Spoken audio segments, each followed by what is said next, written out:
Собственно, вот обогреватель фирмы Sharp. Здесь у него сенсорная панель управления. Здесь у него обогреватель идет, металл.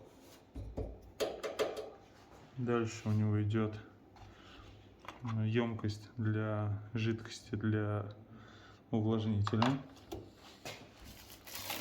Соответственно, вот здесь вот у него сделано проем.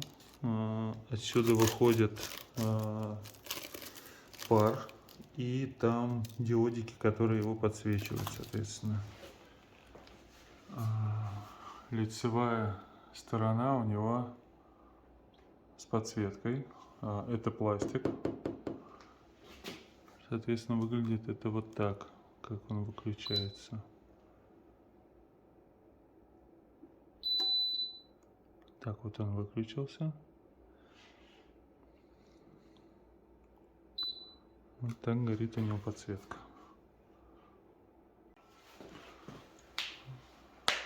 А вот самая фишка этой установки — увлажнитель плюс с выходящим огнем.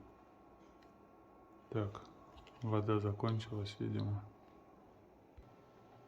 Так, долил мало воды, соответственно, вот основная фишка. Идет увлажнение воздуха, плюс как будто это пламя, огонь из него выходит.